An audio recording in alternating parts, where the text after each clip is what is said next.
जशी करणी तशी बरणी. काणकोण गावात एक भाटकार रावतालो. ताचे कडेन शेतबाट आसलें. वावर करपाक ताणें 4 चाकर दवरले. भाटकारान कांय कुकडां पोशिल्लीं.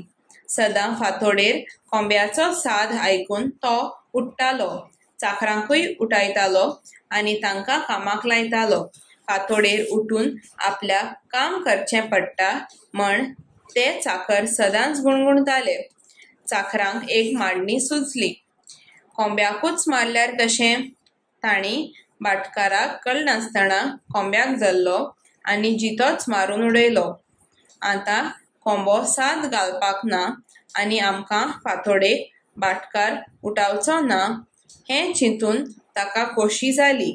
पूण घडलें उरफाटें. भाटकार आतां आपणाक जाग येता तेन्ना उठपाक लागलो आनी तांकां कामाक लावंक लागलो. एक दीस तिनाक ताणें तांकां उठयलें. पयलीं कोंब्याच्या सादार उठले तेंच बरें आशिल्ले अशें तांकां जालें आनी ते पस्तावले.